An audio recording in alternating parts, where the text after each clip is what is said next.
भाई वजन की समस्या आजकल जिसको देखो उसको वजन बढ़ रहा है। डाइटिंग करके देख ली, लेकिन 5-6 महीने बाद फिर वापस वही वजन आ जाता है। एक्सरसाइज भी कर ली, लेकिन उसके बाद भी वेट कम नहीं हो रहा है। हम्म। नमस्कार, वंदे मातरम, जय हिंद। एक बार फिर से आपका बहुत बहुत स्वागत है तिवारी जी टॉक शो के इस खास एपिसोड में, क्योंकि ये मेरा पहला ऑनलाइन पॉडकास्ट है। आज हमारे साथ में है बाबा विश्वनाथ काशी की नगरी से गरिमा तिवारी जी, जो कि जानी मानी फीमेल फैट लॉस कोच हैं, फीमेल फैट लॉस एक्सपर्ट हैं। 1,000 से ज्यादा महिलाओं के जीवन में परिवर्तन ला चुकी हैं। गरिमा जी, हर हर महादेव। हर हर महादेव। कैसी हैं धन्यवाद सर, आप? इतना खूबसूरत इंट्रोडक्शन देने के लिए। बहुत बढ़िया, बाबा की कृपा हम सब पर बनी रहे। तो मैं यही चाहती हूँ जो भी आज हमें सुन रहे हैं उन सब तक बाबा की कृपा और आशीर्वाद पहुंचे। आज आपसे बात करने का मौका मिला और मुझे लग रहा है मैं काशी बाबा विश्वनाथ की मुझे याद आने लगी, क्योंकि अरे वाह। बाबा का आशीर्वाद मेरे ऊपर भी बहुत ज्यादा है। खैर, चालू करते हैं। पहले तो ये बताइए आप कि आपका, मैंने जब ये नाम देखा, आपका इंट्रोडक्शन देखा, जी। तो फीमेल फैट लॉस कोच मतलब मेल का हम्म। आप फैट नहीं कम कराएंगी? ऐसा क्यों? वेरी, हाँ, वेरी ऑब्वियस क्वेश्चन। लोग जनरली यही जानना चाहते हैं पहले कि क्या डिफरेंस क्या है मेल और फीमेल के फैट लॉस में। तो डिफरेंस यहाँ आता है सर कि पहला तो है कि नेचर ने हमें बहुत ही ज्यादा डिफरेंस बनाया है, डिफरेंट बनाया है। जो हमारे हॉर्मोन्स हैं वो मेल और फीमेल को अलग करते हैं। तो हमारा जो फीमेल हार्मोन है वो फैट गेन टेंडेंसी है। इजिली हम फैट गेन कर लेते हैं, इजिली हम इमोशनल हो जाते हैं, स्ट्रेस ले लेते हैं। और हमारी बॉडी डिजाइन होती है नेचर के द्वारा बेबी को कैरी करने के लिए, सारे हार्मोन इसी के इर्द गिर्द घूमते हैं। तो इसलिए जो फैट गेन टेंडेंसी हमारे में ज्यादा है, तो इसलिए थोड़ा सा और कॉन्शियसली हमें एफर्ट करना पड़ता है रादर देन मेन। और मेन का टोटल डिफरेंट है, वो थोड़ी एक्सरसाइज करेंगे, थोड़ी सी डाइटिंग करेंगे, वो ज्यादा बेहतर रिजल्ट अचीव कर लेंगे रादर देन हम वुमेन। तो अब यहाँ पे जो फर्क है, इसीलिए हमें काम बड़ा सावधानी से करना पड़ता है। दूसरा, मेरा खुद की जो जर्नी है, मैंने अपना 20 kg वेट लॉस किया है, फैट लॉस किया है, थायराइड को नेचुरली हील किया है, मतलब कंप्लीटली रिवर्स किया है, जबकि हमारे फैमिली में जेनेटिक ये प्रॉब्लम है। उसके बाद अच्छा। डिप्रेशन को मैंने मात दी है नेचुरल लाइफस्टाइल से। तो खुद की जर्नी, दूसरा तरीका मुझे पता चला, जो मैंने सोचा कि एक रास्ता मुझे चुनना चाहिए जो सटीक उत्तर दे पाए, क्योंकि महिलाएं इस प्रॉब्लम से ज्यादा जूझती हैं। तो मैंने सोचा क्यों ना ऐसा मार्ग चुना जाए जहां ज्यादा से ज्यादा विमेन, खास तौर से उन विमेन के साथ मुझे काम करना है जो बहुत बिजी हैं, जो घर से बाहर नहीं निकल पा रही हैं और ज्यादा समय नहीं दे सकती हैं, वो कैसे फिट रहे। तो आपने तो इतनी सारी महिलाओं के साथ में काम किया, तो क्या बेसिक फर्क नजर आया कि महिलाएं क्यों ओबेस ज्यादा हो रही हैं? मोटापा महिलाओं पे क्यों हावी है? वही, फर्स्ट ऑफ ऑल हार्मोन, दूसरा आज की लाइफस्टाइल जो हेक्टिक है। विमेन केवल घर का तो काम नहीं कर रही हैं, केवल बच्चे नहीं देख रही हैं, बाहर भी संभाल रही हैं। सो बर्डन डबल है। बट पोषण नहीं है, एक्टिविटी उतनी नहीं है, स्लीपलेस नाइट है, जिससे हार्मोनल इशू आपने देखा होगा कि पिछले कई सालों से बढ़े ही हैं और बढ़ते ही जा रहे हैं, जैसे पीसीओएस, पीसीओडी। मोटापा तो बहुत छोटी बात है, अगर हम हार्मोन को मैनेज कर लें तो हमारी नींद भी बेहतर होगी, हमारी डाइट भी बेहतर होगी, क्रेविंग कम होगी एक्चुअली, और बहुत सारे बेहतरीन हमको परिणाम मिलेंगे। सबसे पहले में हार्मोन पे काम करना है, न्यूट्रिशन को समझना है। और भी बहुत सारे तरीके हैं। तो एक पूरी स्ट्रेटजी होती है, स्ट्रेटजी हम प्लान करते हैं तो उसके तहत हम काम करते हैं। केवल डाइट और एक्सरसाइज वाला फंडा बहुत लंबा नहीं चल पाता, बहुत कारगर भी नहीं होता है। अच्छा, अभी तक जो हमने सुना है कि अगर आपको वेट कम करना है तो आपको या तो डाइट अपनी कम करनी होगी, जी। रिस्ट्रिक्टेड करनी होगी, कार्ब्स कम लेने होंगे, या एक्सरसाइज आपको बढ़ानी होगी, या दोनों ही करना। हाँ लेकिन हाँ। आपका फंडा कुछ डिफरेंट है।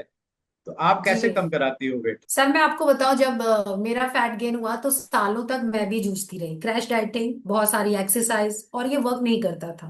हम्म। एग्जॉस्ट हो जाता है व्यक्ति ना, क्योंकि ये सस्टेनेबल है ही नहीं। तो फिर हमें लगता है कि फैट लॉस भी सस्टेनेबल नहीं है, क्योंकि उसकी स्ट्रेटजी हम गलत फॉलो कर रहे होते हैं।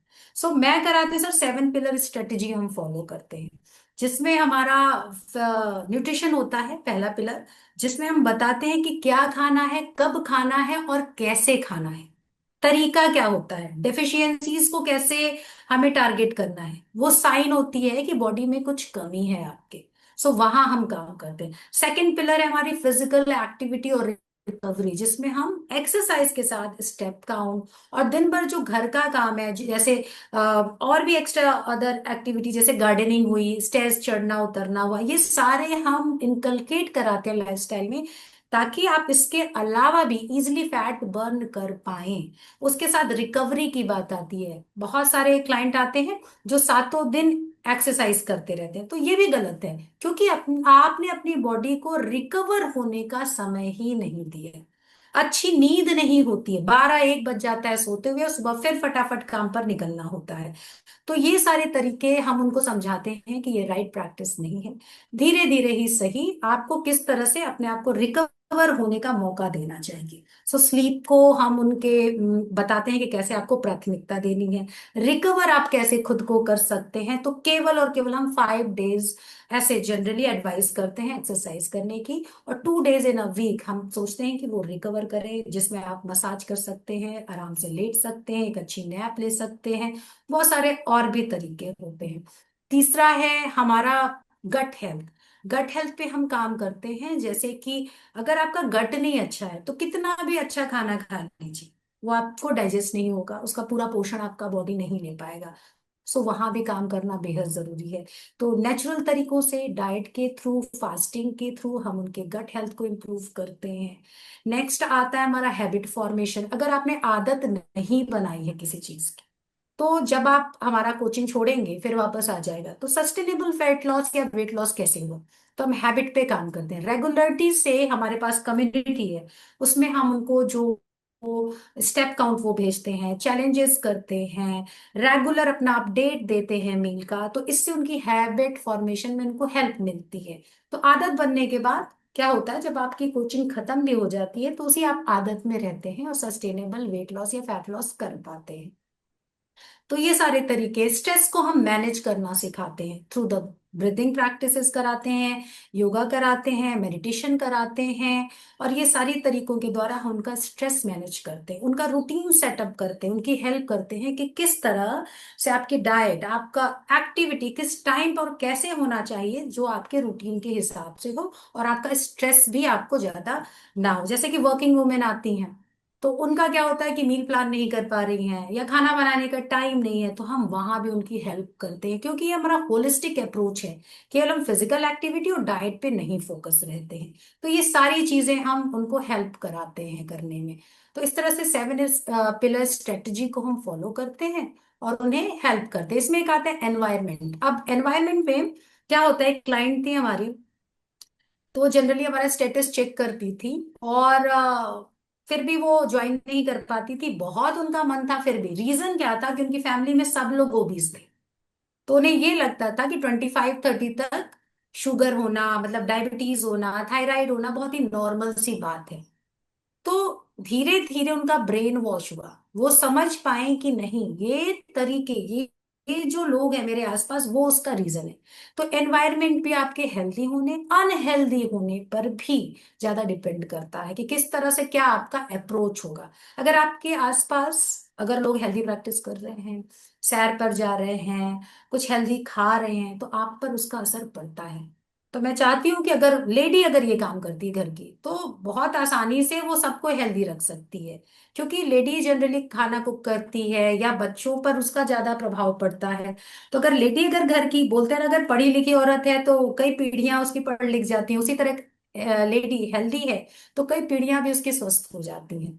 तो एनवायरनमेंट पे भी हम काम करते हैं, पोल्यूशन से कैसे बचें, मोबाइल स्क्रीन टाइम ज्यादा है उसको कैसे कम करें, मिनिमाइज करें। तो ये सारे तरीके हम अपने 7 पिलर स्ट्रेटेजी में लोगों को बताते हैं, और इस तरह एक होलिस्टिक अप्रोच लेते हैं कि कौन सा पिलर आपका वीक है, वहां से हम शुरुआत करते हैं। फिर भी मैं चाहूंगा कि हमारे अगर दर्शकों को थोड़ा सा एक एक टिप्स तो बता दीजिए इन पिलर्स के। जैसे आपने स्ट्रेस बताया, तो स्ट्रेस तो आजकल सभी को है, और जी जी। मुझे लगता है फीमेल ज्यादा स्ट्रेस लेती हैं। और उन लोगों को जो घर में रह रही हैं, किसी से अपनी फीलिंग शेयर नहीं कर सकती हैं, मन की बात नहीं बता सकती हैं, तो उन महिलाओं के लिए क्या आप स्ट्रेस रिलीज करने का क्या उपाय बताती हैं? कुछ मंत्र हमें भी दीजिए, हमारे दर्शकों को भी जी दीजिए। बिल्कुल बिल्कुल सर, बहुत जरूरी क्वेश्चन भी था, बहुत शानदार क्वेश्चन है ये आपका। तो पहला तो सर हमें ग्रेटिट्यूड लिखना चाहिए, जिस चीज के लिए भी आप थैंकफुल हैं। कोई हम्म। भी तीन चीज, तीन चीजें, और धीरे धीरे आप देखेंगे कि आप 10-12 चीजें खोज लेंगे। शुरुआत तीन चीजों से करिए। जैसे हम thankful for good sleep, good health, my family, है ना। तो छोटी छोटी चीजों के लिए अगर आप थैंकफुल होना शुरू कर देंगे, ग्रेटफुल होना शुरू कर देंगे, एक डायरी रख लीजिए, पेन रख लीजिए, तीन चीजों को लिखते रहिए, सुबह उठकर, रात में सोने से पहले, कभी भी ये कर सकते हैं। तो क्या होता है, गुड हैप्पी हार्मोन रिलीज होते हैं आपकी बॉडी में, आपको अच्छा लगता है। भजन सुनना एक सिंपल सी प्रैक्टिस हो सकती है। आपको समझ में आएगा कोई तो हाई पावर है हमसे ऊपर। तो जब आप सरेंडर मोड में आते हैं ना, तो अपने आप बहुत सारी चिंताएं आपकी दूर हो जाती हैं। सब कुछ आप कर रहे हैं ऐसा ना समझ के चले, बल्कि सरेंडर करना सीखें।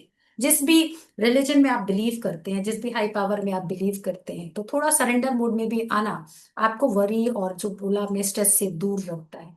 तीसरा हो सकता है सर मसाज, मसाज करना। आप खुद से भी कर सकते हैं या किसी की हेल्प ले सकते हैं, आजकल बहुत सारे तरीके हैं। सो आप वो भी कर सकते हैं। तुरंत आपको एक सिस्टम में आपको रिलीफ महसूस होगा, शांति महसूस होगी। स्ट्रेचिंग कर सकते हैं, एक अच्छी नींद ले सकते हैं। अच्छी नींद के लिए हम कुछ, जैसे हर्बल टी होता है, कैमोमाइल टी, उसका भी इस्तेमाल कर सकते हैं। तो ये सारी चीजें अगर हम करें, एक साथ भी कर सकते हैं। नहीं समझ में आ रहा है तो एक दो चीजों से शुरुआत करिए, काफी फर्क पड़ता है। और ब्रीदिंग प्रैक्टिसेस है सिंपल सी, बहुत सारी हैं, तो आप वो भी कर सकते हैं। कम से कम शुरुआत आप बेली ब्रीदिंग से करें। सांस जनरली हम देखते हैं यहाँ तक या चेस्ट तक ही लोगों की अटक जाती है। अब लोग कहते हैं सांस लेना नहीं आता है, बिल्कुल नहीं आता है। मैं तो कहती हूँ 10 में से 9 लोगों को ब्रीदिंग करने आता ही नहीं है। अगर आप सांस केवल हाथ यहाँ रखें नाभि के पास और चेक करिए, आपकी सांस नाभि तक पहुंचती ही नहीं है, जिसको बेली ब्रीदिंग करते हैं।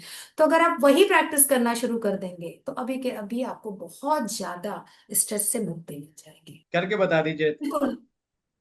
एक हाथ आपको नाभि पे रखना है, ठीक ठीक है, है। दूसरा हाथ यहाँ रखना है, ठीक है। और आंखें बंद करिए, इनहेल करिए। इनहेल करते हुए सांस को नाभि तक ले जाना है, जिससे कि आपका पेट थोड़ा सा बाहर आना चाहिए। सांस भरने के बाद धीरे से रिलीज करिए। एक बार और करेंगे, इनहेल, एक्सेल, इनहेल, एक्सेल। थोड़ी देर आंखें बंद रखिए। अब धीरे धीरे करके आंखें खोलिए। ये सिंपल से प्रैक्टिस है, 4 से 5 बार भी अगर कर लेते हैं आप, चलिए, ये तो तो बहुत आपको बढ़िया है। और ये तुरंत स्पेशली जो वर्किंग वुमेन्स हैं, जो काम आराम करती से हैं, ऑफिस में चेयर पे बैठ के बैठ भी के ये कर सकती हैं। कभी आप भी भी कर बॉस ने सकते कुछ कह दिया है इधर हैं। उधर, जी थोड़ा सा अपनी चेयर में जी, आओ, डीप ब्रीथ, तो ये 4-5 बार आप करिए, स्ट्रेस रिलीज हो जाएगी आपकी। तो बहुत आसानी से और प्रेजेंट मोमेंट में आप आ जाएंगे। वर्किंग वुमेन्स के लिए अक्सर देखा गया कि वो बेचारी सुबेरे निकलती हैं, घर का भी खाना बना के जाती हैं, अपना भी टिफिन लेके जा रही हैं, और रात में वापस आ रही हैं 7-8 बजे। तो उनके पास तो ना एक्सरसाइज करने का टाइम होता है, डाइटिंग भी वो उस हद तक नहीं कर सकती हैं। तो उनके लिए क्या एडवाइस करेंगी आप? जो जनरली ऐसी ही लेडीज हमारे पास आती है जिनके पास टाइम नहीं होता है और बहुत सारी प्रॉब्लम झेल रही हैं। सो उनको हम क्या बोलते हैं कि हमारा सेशन 2 टाइम चलता है, मॉर्निंग में भी, इवनिंग में भी। जब भी आपको सुविधा है, दोनों टाइम में से कोई एक टाइम ज्वाइन करें। जो वो भी नहीं कर पाती हैं, वो स्टेप को काउंट करना शुरू करती हैं, है ना। तो बहुत सारे स्टेप काउंटर आते हैं, मोबाइल में आता है, आपके पास अगर स्मार्ट वॉच है तो वो भी आप पहन सकती हैं। स्टेप काउंट करना शुरू कर दीजिए इजिली। थोड़ा कॉन्शियस रहेंगे तो वो भी हो जाएगा। 1,000 से शुरुआत करिए और 10,000 तक ले जाइए, एक अच्छा टारगेट है, धीरे धीरे ले जाइए, ये तो आप कर सकते हैं। कुछ आसन हम चेयर पे बैठ के कर सकते हैं, वो कर सकते हैं। कुछ मूवमेंट हम कर सकते हैं, जैसे हैंड रोटेशन हुआ, नेक रोटेशन हुआ, बैक बेंडिंग हुआ। ये सारे एक्सरसाइज हम कर सकते हैं, अपने ऑफिस में भी, घर में भी कर सकते हैं सिंपली। या 1 महीना कहीं ज्वाइन करके आप सीख लीजिए कि कौन कौन से तरीके हैं, क्योंकि सही ढंग से जानना वो ज्यादा जरूरी है। क्योंकि गलत प्रैक्टिस भी लोग करते हैं, उसका भी गलत असर होता है। तो इस ढंग से वो कर सकते हैं। और आपने पूछा कि डाइटिंग, तो डाइटिंग तो देखिए क्या होता है, डाइटिंग डजंट मीन कि आपको कम खाना है या रिस्ट्रिक्टेड खाना है, संतुलित भोजन की बात है। उसके लिए आप थोड़ी सी प्री मील प्लान कर लेंगे, यानी कि अगर सुबह आपको टाइम नहीं तो शाम की तैयारी कर लीजिए कुछ चीजों की। वो काफी अच्छा तरीका है कि एक जो वर्किंग वुमेन है वो भी कर सकती है। दूसरा, स्टोर करके चीजों को रखिए। जैसे कि मैं बोलती हूँ, मेवे के लड्डू बना सकते हैं आप। ओवरनाइट ओट्स बहुत अच्छा ऑप्शन है। ओवरनाइट जो है चिया सीड पुडिंग है, वो बहुत अच्छा ऑप्शन होता है। दही में साथ जो है किशमिश या मुनक्का डाल के, लेडीज को मैं जनरली एडवाइस करती हूँ खाने की मॉर्निंग में। तो ये सारे छोटे छोटे तरीके हम उनको बताते हैं जो जिसको इजी होता है। अब अभी सारी डाइट बताने पे क्या होता है सर, कस्टमाइज होती है डाइट, किसको क्या सूट करता है। अगर हम बोल दे दही, तो दही जनरली सबको सूट नहीं करती। चिया सीड्स वो भी सबको सूट नहीं करती। तो हमें बहुत गहराई में डीपली उनके साथ कंसल्ट करना पड़ता है, 1 to 1 हम सेशन लेते हैं, फिर हम बताते हैं। ये एक दो जनरल चीजें मैंने बताई हैं। चाहे तो जो आपको पसंद है वो स्टोर करें, प्री मील प्लान करें, तो काफी सारी दिक्कतें यहाँ पर आपकी सॉल्व हो जाती है। और एक चीज और जो घरेलू महिलाओं में रहती है कि रात में जब खाना सब खा लेते हैं, वो बेचारी लास्ट में खाती हैं, जी। और फिर कभी कभी जो हम्म। खाना बच जाता है तो वो भी उन्हें लगता है फेंका ना जाए, और वो पूरा साफ करना होता है, वो भी उनकी जिम्मेदारी हम्म। है। तो इस वजह से भी थोड़ा बहुत वेट मुझे लगता है कि उनके बढ़ जाता होगा। जी बिल्कुल, ये छोटी छोटी चीजें हैं जिससे कि हम रोज का कैलोरी जो इनटेक है थोड़ा ज्यादा कर लेते हैं या कम करते हैं। सही पोषण तो नहीं मिलता है। अब रोटी अगर बची तो रोटी खा लेंगे, पता नहीं उन्हें जरूरत है कि नहीं है। सब्जी बची है इसलिए खाते हैं, पसंद है कि नहीं, जरूरत है कि नहीं, यहां से दिमाग हटके केवल ये आ जाता है ना कि बजट बिगड़ना नहीं चाहिए, ये फेंकना नहीं चाहिए, ये वेस्ट नहीं होना चाहिए। तो मैं बोलती हूँ, वेस्ट हो जाए वो बढ़िया है, बट अपने बॉडी को गार्बेज का स्टोर नहीं बनाए। क्या सही है, अपने को भी जब आप प्राथमिकता देंगे तो इन अ वे आप फैमिली को ही तो सर्व कर रहे हैं। एक हेल्दी लेडी घर को भी अच्छा संभालती है और बाहर काम भी अच्छा करती है। क्योंकि स्ट्रेस तो किसको नहीं है, फिजिकल प्रॉब्लम किसको नहीं है, बट उसको कैसे हैंडल करना है, कैसे ओवरकम करना है, यही तो हमें सीखना है। और इसके लिए अगर हम एक्सपर्ट की एडवाइस लेते हैं, हेल्प बोलते हैं, हेल्प मांगते हैं, आजकल तो बहुत कुछ अवेलेबल है, कर सकते हैं। 1-2 महीने की ट्रेनिंग में ही आपको बहुत ज्यादा क्लैरिटी आ जाती है, आपका कॉन्शियस जग जाता है, आपको समझ में आता है कि खुद के लिए खाना बनाना, खुद को प्राथमिकता देना उतना भी कठिन नहीं है जितना कि हम सोचते हैं। क्योंकि हमें जनरली सिखाया ही नहीं जाता है वो चीज, तो हमें पता कैसे रहेगी। क्योंकि अपनी मदर को भी हम ऐसे ही देखते आए हैं, फैमिली में भी बाकी लोग को ऐसे ही देख रहे हैं। तो मैं चाहती हूँ जो औरतें सुन रही हैं वो पहली बने अपने घर परिवार में, निकल कर अपने लिए सोचना करना सीखना शुरू करें। ताकि वो अगर हेल्दी होती हैं तो सब कुछ बहुत अच्छे से मैनेज कर पाएंगी, खुद को भी। गर्मा जी, कई बार ये भी देखते हैं कि जो फीमेल्स में फैट है उसका डिपोजिशन कुछ पर्टिकुलर एरियाज में ज्यादा रहता है, जैसे हिप हो गया, लोअर बेली हो गया, थाइज हो गया। तो आप जो फैट लॉस करा रही हैं, तो क्या किसी पर्टिकुलर एरिया का अगर किसी को कम करना हो, वो पॉसिबल है? हम्म। स्पॉट रिडक्शन इसको बोलते हैं, जो कि पॉसिबल नहीं होता है सर। रीजन क्या है कि फैट लॉस जब होता है ना तो पूरी बॉडी से होता है, किसी एक पर्टिकुलर एरिया से नहीं होता है। और ऐसा जो बोलते हैं वो बिल्कुल गलत बोलते हैं, क्योंकि ऐसा पॉसिबल नहीं है साइंटिफिकली। और जब होता क्या है कि जेनेटिकली कहीं एक पार्ट में हो सकता है, आपकी मदर का अगर आर्म फैट ज्यादा था तो आप में भी वो चीज आ जाती है, तो वो स्टबन फैट होता है, वो सबसे लास्ट में जाएगा, कम हो जाएगा। बट एकदम से आप कहेंगे बॉडी शेप आपकी चेंज हो जाएगी, ऐसा पॉसिबल जनरली नहीं होता है। तो ऐसा गलत इंफॉर्मेशन जो दे रहे हैं, क्योंकि मैं जनरली देखती हूँ कि ऐसा होता है, लोग करवाने की प्रॉमिस करते हैं बट ऐसा हो नहीं सकता। फैट लॉस पूरी बॉडी से एक साथ होता है। एक और क्वेश्चन रहता है सबके दिमाग में जब वो कोई वेट लॉस प्रोग्राम ज्वाइन करते हैं, कि भाई मैं मीठा खा पाऊंगा कि नहीं, रसगुल्ला खाने को मिलेगा कि नहीं मिलेगा, और कहीं आप मेरा मीठा हम्म। तो नहीं छुड़वा देंगी, मैं चाट कभी हफ्ते में एक दिन जंक फूड खा सकता हूँ जी। कि नहीं खा सकता हूँ। ये सारे क्वेश्चंस भी रहते हैं माइंड में। तो उनके लिए आप क्या हम्म। एडवाइस करती हैं? हाँ, ये हमारा पहला पिलर है, न्यूट्रिशन। हम्म। हमने ये नहीं बोला डाइटिंग, हमने बोला न्यूट्रिशन यानी पोषण। और पोषण में सब कुछ आता है ना। कोई चीज पे पूरी तरह से रिस्ट्रिक्टेड हम नहीं कर सकते। जिस कल्चर में आप पढ़े हैं, जो टेस्ट बड है आपके, उनको सेटिस्फाई करना भी उतना ही जरूरी है जितना कि बॉडी के लिए, ताकि आप मेंटली भी, आप पे कोई बर्डन ना आए। हम मेंटल हेल्थ की बात तो कर रहे हैं इसमें। सो वो भी प्रेशर आता है ना कि ये छोड़ना पड़ेगा, वो छोड़ना पड़ेगा। नहीं, इसके लिए बहुत आसान सी प्रैक्टिस है क्रेविंग के लिए, कि जब भी आप खाएं तो माइंडफुल ईटिंग की प्रैक्टिस करें। जैसे हमारे एंसेस्टर्स को आपने देखा होगा, पूर्वजों को अपने घर में भी देखा होगा, जमीन पे आराम से बैठ के हाथ से खाना खाते थे। ये क्या होती है, ये प्रैक्टिस बहुत अमेजिंग है। पूरे सेंस आपके इन्वॉल्व है। उनके सामने मोबाइल नहीं होता था, कोई स्क्रीन नहीं होता था, वो आराम से खाना खाते थे। उसके पहले कोई मंत्र भी पढ़ते थे, खाने को प्रणाम भी करते थे, तो यानी कोई हीलिंग एनर्जी देते थे भोजन को, जिससे खाने की पावर बढ़ जाती थी। वो आपको हेल्दी बनाएगी, प्रसाद की तरह ग्रहण कहा किया जाता था भोजन, तो उसका असर कुछ और आता था। और आज की डेट में देखिए, माइंडफुल ईटिंग तो दूर है, अच्छा हेल्दी खाना है, पता ही नहीं चलता है लोगों को उन्होंने खाया क्या। इससे फिर से क्रेविंग जगती है उस खाने को, पता ही नहीं चलता पेट भरा कि नहीं भरा, वो वहां पे प्रेजेंट ही नहीं रहते। सो अगर हम माइंडफुल ईटिंग करेंगे तो उस चीज की क्रेविंग ऑटोमेटिकली कम हो जाएगी, क्योंकि आप पूरी तरह से वहां प्रेजेंट थे जब खा रहे थे। हर सेंस ने आपकी हर बाइट को फील किया, तो खाना डाइजेस्ट भी होता है और आपको क्रेविंग भी नहीं। तो आई थिंक ये बहुत अच्छी प्रैक्टिस है, चाहे तो लोग कर सकते हैं। और साथ में हर एक बाइट को 30 से 32 बार च्यू करना, ये कोई एंशियंट विजडम नहीं है, ये आज भी उतना ही सिग्निफिकेंट है। अगर हम आज भी करते हैं, आज से करते हैं, तो भी उतना ही प्रभावी होगा जितना पहले था। ये दोनों चीज बहुत बिल्कुल आराम से कर सकते हैं लोग। खाने को चबा कर खाइए, क्योंकि डाइजेशन हमारा यहीं शुरू होता है, ना कि पेट में। यहाँ से बिल्कुल। शुरू हो जाएगा और खाना जो है, जो उसके पोषक तत्व हैं, आपकी बॉडी को मिलेगा। और जब आपकी बॉडी खाने की भूखी नहीं होती है, पोषण की भूखी होती है, और जब पोषण उसको मिल जाएगा तो क्रेविंग कम हो जाएगी। एक और आपने पिलर बताया कि आप गट हेल्थ पे काम करती हैं। तो जी गट हेल्थ में गुड बैक्टीरिया बैड बैक्टीरिया दोनों होते हैं, दोनों का होना जी स्वाभाविक है। तो जी उसके लिए भी कुछ टिप्स बता दीजिए, कैसे हम अपनी गट हेल्थ को अच्छा कर सकते हैं। बिल्कुल सर। देखिए, चीनी की क्रेविंग अगर हो रही है तो समझ जाइए कि बैड बैक्टीरिया ज्यादा है आप में, वहां पे अच्छा। प्रोटीन वर्क करता है।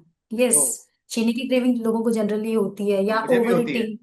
हाँ। हाँ, सो प्रोटीन, जी, प्रोटीन का इंटेक करिए, तो हाँ। काफी फायदा होता है। तो नेचुरल प्रोटीन सोर्सेज से शुरू करिए, फिर प्रोटीन शेक भी ले सकते हैं, एक अच्छा बेहतरीन ऑप्शन है, बट अच्छे ब्रांड में जाना चाहिए हमें, कुछ भी नहीं लेना चाहिए। तो वो थोड़ा सा कॉन्शियस होके करेंगे तो आप देखेंगे चीनी की क्रेविंग धीरे धीरे कम हो जाएगी। मतलब ब्रेकफास्ट में प्रोटीन प्रोटीन, इंक्रीज कर दें अपनी डाइट में। यस, प्रोटीन को इंक्रीज कर देंगे तो चीनी की क्रेविंग रिड्यूस हो जाती ओके। है ना। और प्री प्रोबायोटिक्स जैसे दही हो गया, कांजी हो गई, अगर ये सब हम इंक्लूड करते हैं अपने भोजन में तो गुड बैक्टीरियाज बढ़ते हैं। हम्म। तो ये सारे तरीके छोटे से सिंपल से तरीके हैं। दही का सेवन तो सब कर सकते हैं, मट्ठे का सेवन सब कर सकते हैं, फर्मेंटेड फूड का सेवन सब कर सकते हैं, इजिली अवेलेबल भी है, जैसे ढोकला है, कांजी है, राइस कांजी है ना। तो ये इस तरह की चीजें जो खाने में भी बहुत टेस्टी लगती हैं, आसान है बनाने में, और गुड बैक्टीरिया भी इंप्रूव कर देती हैं आपके गट के अंदर, तो काफी अच्छा रिजल्ट देखने में आता है। वाकई गर्मा जी, आपने जो टिप्स दिए वो जरूर काम आएंगे। मुझे जी आपने बताया था एक बुक भी लिखी हुई है आपने, तो उस बुक का क्या नाम है और कहाँ से हमें वो बुक मिल सकती है? जी, अभी मैंने बुक लिखी है जो कि आपको जुलाई, मिड जुलाई तक अवेलेबल हो जाएगी अमेजोन पे, चाहे तो लोग प्री बुकिंग भी करा सकते हैं। उस बुक का नाम है glow with Garima, text for transformation. हम चेंज की बात नहीं करते हैं सर, हम ट्रांसफॉर्मेशन की बात करते हैं, ताकि आप कभी पीछे मुड़कर देखें तो समझ पाए कि आप कितना आगे निकल आए हैं, मेंटली भी, फिजिकली भी और इमोशनली भी। जो 7 पिलर की हमने बात की है बहुत छोटे में, उसको पूरा डिस्क्राइब किया है मैंने। उसमें मैंने हर अपने क्लाइंट की स्टोरी शेयर की है, और सबके बाद मैंने जो है एक ट्रैकर दिया है, ताकि हर पिलर को आप खुद घर पे बैठे बैठे ट्रैक कर सके। और ट्रांसफॉर्मेशन के लिए खुद की स्टोरी लिखकर मुझे भेजने के लिए एक पेज दिया है इसमें, ताकि जब आप समझ पाए कि मील प्लान कैसे बनाना है, गट हेल्थ को इम्प्रूव कैसे करना है, रिकवरी कैसे करनी है, एनवायरनमेंट पे कैसे काम करना है, मेंटल हेल्थ पे कैसे काम करना है, ये सब समझने के बाद जब आप रेडी हो ट्रांसफॉर्मेशन के लिए, खुद से घर बैठे अपना ट्रांसफॉर्म करें, अपने आप को ट्रांसफॉर्म करें। और ये बुक केवल महिलाओं के लिए नहीं है, उन नए कोचेस के लिए भी है जो लोगों की मदद करने के लिए बिल्कुल रेडी है, बट उनको समझ में नहीं रहा कहाँ से और कैसे शुरुआत करें। तो ये 7 पिलर और भी बहुत सारी चीजें हैं इसके अंदर, वो उनकी भी मदद करेंगे, और लोगों को वो जेन्युइनली हेल्प कर पाएंगे और सही दिशा में। क्योंकि ऑलरेडी आप देख रहे हैं कि मार्केट बहुत सारे रॉन्ग इंफॉर्मेशन और ओवर इंफॉर्मेशन से भरा हुआ है, तो लोग कंफ्यूज हो जाते हैं जनरली। तो ये 7 पिलर जो बुक में दी हुई है, अगर उठा के कोई भी महिला पढ़ती है, कोई भी कोच पढ़ता है, तो उसको समझ में आएगा कि ये तरीका है, और इस पे चल के हम अल्टीमेट अपना जो हेल्थ गोल है वो अचीव कर लेंगे बहुत ही आसानी से, और जरा भी बिना स्ट्रेस लिए। चलिए, ग्लो विद गरिमा आपकी बुक के जी, लिए हमारी अग्रिम शुभकामनाएं आपको। थैंक यू सो और मच। आपने आज जो टिप्स दिए वो मुझे यकीन है कि हमारे व्यूवर्स को पसंद आएंगे। तो आपका आज तिवारी जी टॉक शो के इस पहले ऑनलाइन पॉडकास्ट में आने के लिए बहुत बहुत धन्यवाद, बहुत बहुत शुक्रिया। तो आप लोगों ने देखा किस तरह से गरबा जी ने हम लोगों को टिप्स बताया कि कैसे इन 7 पिलर्स का इस्तेमाल करके हम अपने वेट को परमानेंट मैनेज कर सकते हैं, और उसके साथ ही साथ स्वास्थ्य संबंधी बहुत सी दिक्कतों से, परेशानियों से निजात भी पा सकते हैं। तो अगर आज का ये एपिसोड आपको पसंद आया हो तो हमें कमेंट करके, लाइक करके बताइए। आपके कुछ सवाल हैं तो जरूर हमें पूछिए, गर्मा जी जरूर उसका उत्तर देंगी, रिप्लाई करेंगी। और अगर अभी तक आपने तिवारी जी टॉक शो को सब्सक्राइब नहीं किया है तो सब्सक्राइब कर दीजिए। देखते रहिए तिवारी जी टॉक शो। तब तक अपनी सेहत का बहुत बहुत ध्यान रखिए।